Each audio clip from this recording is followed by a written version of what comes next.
ಹೌದು, ಎಲ್ಲ ರೈತ ಬಾಂಧವರಿಗೆ ಅಲ್ಲಿ ಮತ್ತೊಂದು ವಿಡಿಯೋಗೆ ಸ್ವಾಗತ ಅಂತ ತಿಳಿಸುತ್ತಾ, ಹೌದು, ರಾಜ್ಯಾದ್ಯಂತ ಇರುವಂತಹ ಪ್ರತಿಯೊಂದು ರೈತರ ಖಾತೆಗಳಿಗೆ ಇನ್ನೂ ತನಕ ಬೆಳೆ ಹಾನಿ ಪರಿಹಾರ ಹಣವನ್ನು ಪಡೆದುಕೊಳ್ಳಲಾರದಂತಹ ಪ್ರತಿಯೊಂದು ರೈತರಿಗೂ ಸಹಿತ ನೇರವಾಗಿ ಇವತ್ತು ಕೂಡ ಉಳಿದ ರೈತರ ಖಾತೆಗಳಿಗೆ ಬೆಳೆ ಹಾನಿ ಪರಿಹಾರ ಹಣ ಅನ್ನೋದು ಕೂಡ ಪ್ರೆಸೆಂಟ್ ಆಗಿ ಕೆಲವು ಜಿಲ್ಲೆಗಳಲ್ಲಿ ಇರುವಂತಹ ಪ್ರತಿಯೊಂದು ರೈತರಿಗೂ ಸಹಿತ ನೇರವಾಗಿ ಹಣ ಅನ್ನೋದು ಕೂಡ ಹಂತ ಹಂತಗಳಾಗಿ ಬಿಡುಗಡೆ ಆಗ್ತಾ ಇರುವಂತದ್ದು. ಸ್ನೇಹಿತರೆ, ಹೌದು, ಇದು ಇಲ್ಲಿ ಇದೀಗ ಬಂದ ಮಾಹಿತಿಯಾಗಿರುವುದರಿಂದ ರಾಜ್ಯಾದ್ಯಂತ ಇರುವಂತಹ ಪ್ರತಿಯೊಂದು ರೈತರಿಗೆ ಈ ಒಂದು ಮಾಹಿತಿ ತುಂಬಾ ಇಂಪಾರ್ಟೆಂಟ್ ಆಗಿರುತ್ತದೆ. ಹೌದು, ಖಂಡಿತವಾಗಿಯೂ ಕೂಡ ವೀಕ್ಷಕರೇ, ನಿಮ್ಮ ಮನೆಯಲ್ಲಿ ಯಾರಾದರೂ ರೈತರು ಸಹಿತ ಇಲ್ಲಿ ಇದ್ದರೆ ಅವರಿಗೆ ಇಲ್ಲಿ ಈ ಒಂದು ಮಾಹಿತಿ ತುಂಬಾ ಇಂಪಾರ್ಟೆಂಟ್ ಆಗುತ್ತಿರುವುದರ ಜೊತೆಗೆ ಖಂಡಿತವಾಗಿಯೂ ಕೂಡ ಬೆಳೆ ಹಾನಿ ಪರಿಹಾರ ಹಣವನ್ನು ಇನ್ನೂ ತನಕ ಪಡೆದುಕೊಳ್ಳಲಾರದವರಿಗೂ ಸಹಿತ ಈ ಒಂದು ಮಾಹಿತಿ ತುಂಬಾ ಇಂಪಾರ್ಟೆಂಟ್ ಆಗಿರುತ್ತದೆ. ಹೌದು, ಬೆಳೆ ಹಾನಿ ಪರಿಹಾರ ಹಣಕ್ಕಾಗಿ ಕಾಯ್ತಾ ಇರುವಂತಹ ಪ್ರತಿಯೊಂದು ರೈತ ಬಾಂಧವರಿಗೆ ನೇರವಾಗಿ ಹಣ ಅನ್ನೋದು ಕೂಡ ಪ್ರತಿಯೊಬ್ಬರಿಗೂ ಸಹಿತ ಬಿಡುಗಡೆ ಆಗ್ತಾ ಇರುವಂತದ್ದು. ಹೌದು, ಬೆಳೆ ಹಾನಿ ಪರಿಹಾರ ಹಣ ಅಂದರೆ 2025-26ನೆಯ ಸಾಲಿನ ಮುಂಗಾರು ಹಂಗಾಮಿನಲ್ಲಿ ಬೆಳೆ ನಾಶವಾಗಿರುವ ಕಾರಣದಿಂದ ಉಳಿದ ರೈತರ ಖಾತೆಗಳಿಗೆ ಇಲ್ಲಿ ಯಾವುದೇ ರೀತಿಯಾಗಿಯೂ ಕೂಡ ಬೆಳೆ ಹಾನಿ ಪರಿಹಾರ ಹಣ ಅನ್ನೋದು ಕೂಡ ಇನ್ನೂ ತನಕ ಬಿಡುಗಡೆನೇ ಆಗಿಲ್ಲ. ಹೌದು, ಅವರ ಖಾತೆಗಳಿಗೆ ಇನ್ನೂ ತನಕ ಹಣವನ್ನು ಬಿಡುಗಡೆ ಆಗಲು ಏಕೆ ಇನ್ನೂ ತನಕ ಬಿಡುಗಡೆ ಆಗಿಲ್ಲ ಮತ್ತು ಅದೇ ರೀತಿಯಾಗಿಯೂ ಕೂಡ ವೀಕ್ಷಕರೇ, ಅದೇ ರೀತಿಯಾಗಿ ಕೂಡ ಪ್ರಧಾನಮಂತ್ರಿ ಕಿಸಾನ್ ಸನ್ಮಾನ್ ಯೋಜನೆಯ ಹಣವನ್ನು ಕೊಡಲಿ ಪಡೆದುಕೊಳ್ಳಲಾರದಂತಹ ಪ್ರತಿಯೊಂದು ರೈತರ ಖಾತೆಗಳಿಗೆ ಹಣ ಕೊಡಲಿ ಬಿಡುಗಡೆನೇ ಆಗಿರುವಂತೆ. ಹೌದು, ಕೆಲವರಿಗೆ ಅಲ್ಲಿ ಯಾವುದೇ ರೀತಿಯಾಗಿಯೂ ಕೂಡ ಹಣ ಕೊಡಲಿ ಬಿಡುಗಡೆನೇ ಆಗಿಲ್ಲ. ಇದು ಪ್ರತಿಯೊಂದು ರೈತರಿಗೂ ಸಹಿತ ಅನ್ವಯವಾಗುವಂತಹ ಈ ದಿನದ ಒಂದು ಮಾಹಿತಿ ಆಗಿರುತ್ತದೆ. ಜೊತೆಗೆ ವೀಕ್ಷಕರೇ, ಪ್ರತಿಯೊಂದು ರೈತರಿಗೂ ಸಹಿತ ತಪ್ಪದೆ ಇಲ್ಲಿ 1 ಲಕ್ಷದಿಂದ 2 ಲಕ್ಷದ ತನಕ ಸಾಲ ಮನ್ನಾ ಆಗುವ ಕುರಿತು ಒಂದು ಮಾಹಿತಿ ಕೂಡ ಇಲ್ಲಿ ಲಭ್ಯವಾಗಿರುವುದರಿಂದ ಇದರ ಬಗ್ಗೆನೂ ಕೂಡ ಮಾಹಿತಿ ಕೂಡ ಏನು ಲಭ್ಯವಾಗಿದೆ ಮತ್ತು ಪ್ರತಿಯೊಂದು ರೈತರಿಗೂ ಸಹಿತ ತಪ್ಪದೆ ಖಂಡಿತವಾಗಿಯೂ ಕೂಡ ಈ 3 ರೂಲ್ಸ್ಗಳನ್ನು ಕೂಡ ತಪ್ಪದೆ ಪಾಲನೆ ಮಾಡಿದರೆ ನಿಮಗೆ ಇಲ್ಲಿ ಬೆಳೆ ಹಾನಿ ಪರಿಹಾರ ಹಣ ಅಂದರೆ ಪ್ರತಿಯೊಂದು ಎಕರೆಗೆ ಎಷ್ಟು ರೂಪಾಯಿ ಹಣ ಬಿಡುಗಡೆಯಾಗಿದೆ ಮತ್ತು ಅದೇ ರೀತಿಯಾಗಿ ಕೂಡ ಉಳಿದ ರೈತರ ಖಾತೆಗಳಿಗೆ ಬೆಳೆ ಹಾನಿ ಪರಿಹಾರ ಹಣ ಅನ್ನೋದು ಕೂಡ ಯಾವಾಗ ಬಿಡುಗಡೆ ಆಗುವ ಸಾಧ್ಯತೆ ಇದೆ ಅಂತ ಈ ಒಂದು ವಿಡಿಯೋದಲ್ಲಿ ಕೂಡ ನಾವು ತಿಳಿದುಕೊಳ್ಳುತ್ತಾ ಹೋಗಬಹುದು. ಹೌದಲ್ವ ವೀಕ್ಷಕರೇ, ಅದಕ್ಕಾಗಿ ಹೇಳ್ತಾ ಇದ್ದೀನಿ, ನಿಮ್ಮ ಮನೆಯಲ್ಲಿ ಯಾರಾದರೂ ರೈತರಾಗಿದ್ದರೆ ಅವರಿಗೆ ಇಲ್ಲಿ ಈ ಒಂದು ಮಾಹಿತಿ ತಪ್ಪದೆ ತಿಳಿದಿರಬೇಕು. ಬನ್ನಿ, ಆಗಿದ್ದರೆ ಈ ಎಲ್ಲದರ ಬಗ್ಗೆ ಮಾಹಿತಿಯನ್ನು ಬಂದಿದೆ ಮತ್ತು ಉಳಿದ ರೈತರಿಗೂ ಸಹಿತ ಹಣ ಕೊಡಲಿ ಬಿಡುಗಡೆ ಆಗುವ ಸಾಧ್ಯತೆ ಇದ್ದರೆ ಖಂಡಿತವಾಗಿಯೂ ಕೂಡ ಖಂಡಿತವಾಗಿಯೂ ಕೂಡ ಈ ಒಂದು ಚಿಕ್ಕ ಕೆಲಸವನ್ನು ಪ್ರತಿಯೊಬ್ಬರು ಕೂಡ ತಪ್ಪದೆ ಮಾಡಲೇಬೇಕು. ಬನ್ನಿ ವೀಕ್ಷಕರೇ, ಆಗಿದ್ದರೆ ಈ ಎಲ್ಲದರ ಬಗ್ಗೆ ಮಾಹಿತಿ ಏನು ಬಂದಿದೆ ಅಂತ ನಾವು ಒಂದೊಂದಾಗಿ ತಿಳಿದುಕೊಳ್ಳುತ್ತಾ ಹೋಗೋಣ. ಹೌದು, ಖಂಡಿತವಾಗಿಯೂ ಕೂಡ ವೀಕ್ಷಕರೇ, ತಮ್ಮಲ್ಲಿ ಒಂದೇ ಒಂದು ರಿಕ್ವೆಸ್ಟ್ ಏನೆಂದರೆ ನೀವೇನಾದರೂ ಹೊಸಬರಾಗಿ ನಮ್ಮ ಚಾನಲ್ಗೆ ಭೇಟಿ ಕೊಟ್ಟು ಈ ಒಂದು ವಿಡಿಯೋನ ಫಸ್ಟ್ ಆಫ್ ಆಲ್ ಆಗಿ ನೋಡ್ತಾ ಇದ್ರೆ, ಹೌದು, ತಪ್ಪದೆ ನಮ್ಮ ಚಾನಲ್ಗೆ ದಯವಿಟ್ಟು ಸಬ್ಸ್ಕ್ರೈಬ್ ಮಾಡಿ ಮತ್ತು ಅಲ್ಲೇ ಪಕ್ಕದಲ್ಲಿ ಇರುವಂತಹ ಬೆಲ್ ಐಕನ್ ಕೂಡ ನೀವು ಕ್ಲಿಕ್ ಮಾಡಬಹುದು. ಯಾಕೆಂದರೆ ನಾವು ಪ್ರತಿಯೊಂದು ವಿಡಿಯೋಗಳನ್ನು ಕೂಡ ಬಿಡ್ತಾ ಇರ್ತೀವಿ.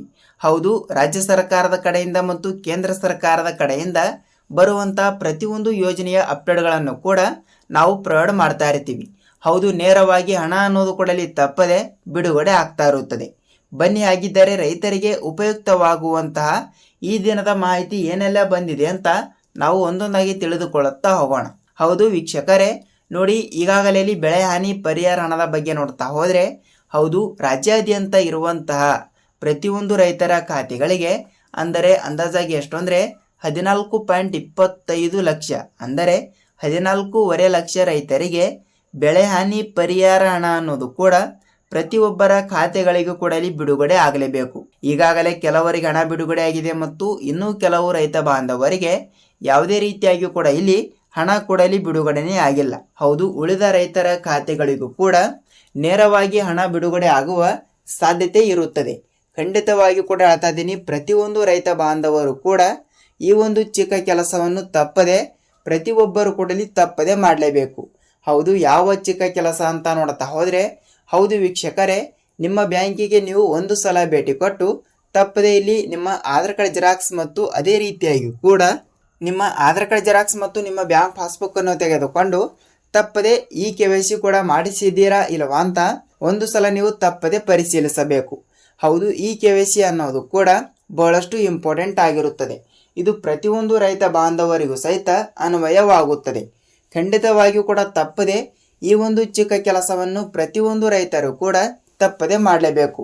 ನಾನು ಪ್ರತಿಯೊಂದು ವಿಡಿಯೋದಲ್ಲಿ ಕೂಡ ಹೇಳಿದ್ದೀನಿ ಮತ್ತು ಪ್ರೆಸೆಂಟ್ ಆಗಿ ಈ ಒಂದು ವಿಡಿಯೋದಲ್ಲಿ ಸಹಿತ ಹೇಳ್ತಾ ಇದ್ದೀನಿ. ತಪ್ಪದೆ ಈ KYC ಮಾಡಿಸಿರುವಂತಹ ರೈತರಿಗೆ ನೇರವಾಗಿ ಬೆಳೆ ಹಾನಿ ಪರಿಹಾರ ಹಣ ಅನ್ನೋದು ಕೂಡ ಬಿಡುಗಡೆ ಆಗುತ್ತದೆ ಅಂತ ಒಂದು ಮಾಹಿತಿಯನ್ನು ನಾನು ಇಲ್ಲಿ ಮೊದಲಿಗೆ ನಿಮಗೆ ಕೊಟ್ಟಿರುವೆ.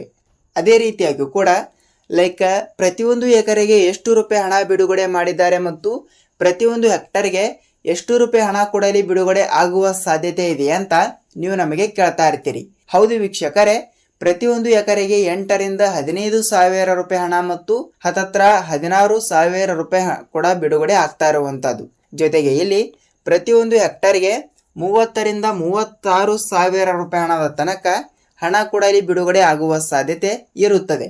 ಖಂಡಿತವಾಗಿಯೂ ಕೂಡ ಹೇಳ್ತಾ ಇದ್ದೀನಿ, ಇದು ಅವರವರ ಜಿಲ್ಲೆಗಳ ಪ್ರಕಾರ ಮತ್ತು ಜಿಲ್ಲೆಗಳಲ್ಲಿ ಇರುವಂತಹ ಜಮೀನಿನ ಪ್ರಕಾರ, ಜಮೀನಿನಲ್ಲಿ ಬೆಳೆಸಿರುವಂತಹ ಬೆಳೆಗಳ ಪ್ರಕಾರನೂ ಕೂಡ ಇಲ್ಲಿ ಈ ಒಂದು ಹಣವನ್ನು ಎಕ್ಸಾಕ್ಟ್ ಆಗಿ ಇಷ್ಟೇ ಕೂಡ ಇಲ್ಲಿ ಬಿಡುಗಡೆ ಆಗುತ್ತದೆ ಅಂತ ಹೇಳಲಿಕ್ಕೆ ಆಗಲ್ಲ.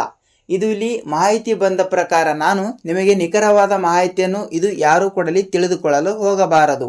ಖಂಡಿತವಾಗಿಯೂ ಕೂಡ ತಪ್ಪದೆ ಈ ರೀತಿ ಒಂದು ಮಾಹಿತಿ ಕೂಡ ಲಭ್ಯವಾಗಿರುವುದರಿಂದ FID ಕೂಡ ತಪ್ಪದೆ ಮಾಡಿಸುವಂತ ರೈತರಿಗೆ ಮಾತ್ರ ನೇರವಾಗಿ ಬೆಳೆ ಹಾನಿ ಪರಿಹಾರ ಹಣ ಅನ್ನೋದು ಕೂಡ ಬಿಡುಗಡೆ ಆಗುವ ಸಾಧ್ಯತೆ ಇರುತ್ತದೆ. ಹೌದು ವೀಕ್ಷಕರೇ, ಖಂಡಿತವಾಗಿಯೂ ಕೂಡ FID ಕೂಡ ಅಲ್ಲಿ ತಪ್ಪದೆ ಮಾಡಿಸಬೇಕು.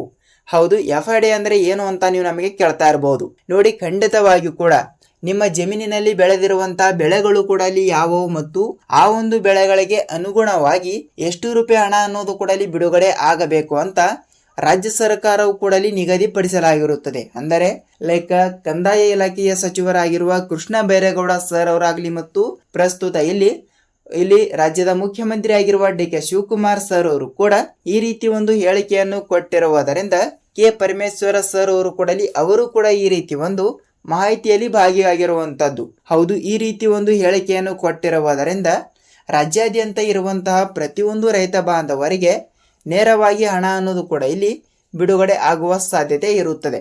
ಪ್ರೆಸೆಂಟ್ ಆಗಿ FID ಕೂಡ ತಪ್ಪದೆ ಮಾಡಿಸಿರುವ ರೈತರಿಗೆ ಮಾತ್ರ ನೇರವಾಗಿ ಇಲ್ಲಿ ಹಣ ಬಿಡುಗಡೆ ಆಗುವ ಸಾಧ್ಯತೆ ಇದೆ ಅಂದರೆ ತಪ್ಪಾಗಲ್ಲ. ಹೌದು ವೀಕ್ಷಕರೇ, FID ಏಕೆ ಮಾಡಿಸಬೇಕು ಅಂತ ನೀವು ನಮಗೆ ಕೇಳ್ತಾ ಇದ್ರೆ, ನೋಡಿ, ನಿಮ್ಮ ಜಮೀನು ಕೂಡ ಎಲ್ಲಿ ಬರುತ್ತದೆ ಅಂತ ಇಲ್ಲಿ ನಿಖರವಾದ ಮಾಹಿತಿ ಕೊಡಲಿ ಲಭ್ಯವಾಗಿರಲ್ಲ. ಅದಕ್ಕಾಗಿ ಅವರು ಬಂದು, ಅಂದರೆ ಅಧಿಕಾರಿಗಳು ಕೊಡಲಿ ಬಂದು ನಿಮ್ಮ ಜಮೀನು ಕೊಡಲಿ GPS ಮಾಡಿದ ನಂತರ ನಿಮ್ಮ ಬೆಳೆಗೆ ಎಷ್ಟು ರೂಪಾಯಿ ಹಣವನ್ನು ಕೊಡಲಿ ಬಿಡುಗಡೆ ಮಾಡಬೇಕು ಮತ್ತು ಬೆಳೆಗಳು ಕೂಡ ಇಲ್ಲಿ ನಿಜವಾಗ್ಲೂ ನಾಶವಾಗಿದೆವಾ ಇಲ್ವಾ ಅಂತ ಅವರಿಗೆ ಎಲ್ಲ ರೀತಿಯಾದ ಮಾಹಿತಿಯನ್ನು ತಿಳಿದುಕೊಂಡ ನಂತರ ನಿಮಗೆ ಇಲ್ಲಿ ಬೆಳೆ ಹಾನಿ ಪರಿಹಾರ ಹಣಕ್ಕೆ ನೀವು ಅನರ್ಹ ಅಂತ ಇಲ್ಲಿ ತಿಳಿಸಲಾಗುತ್ತದೆ. ಸೊ ಇದಕ್ಕಾಗಿ ಖಂಡಿತವಾಗಿಯೂ ಕೂಡ ಪ್ರತಿಯೊಂದು ರೈತರು ಕೂಡ FID ಕೂಡ ತಪ್ಪದೆ ಮಾಡಿಸಬೇಕು. ಹೌದು, ರೈತ ಬಾಂಧವರಿಗೆ ಈ ಒಂದು ಮಾಹಿತಿ ತಿಳಿದಿರುತ್ತದೆ ಅಂತ ಅಂದುಕೊಳ್ಳುತ್ತೀನಿ.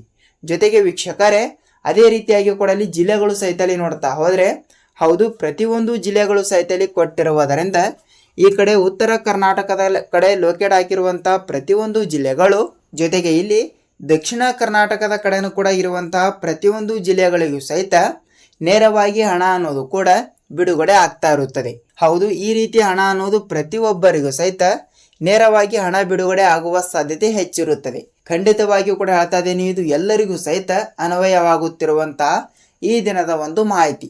ಜೊತೆಗೆ ಇಲ್ಲಿ 1 ರಿಂದ 2 ಲಕ್ಷದ ತನಕ ಸಾಲ ಮನ್ನಾ ಆಗುವ ಸಾಧ್ಯತೆ ಇದೆ ಅಂದರೆ ತಪ್ಪಾಗಲ್ಲ.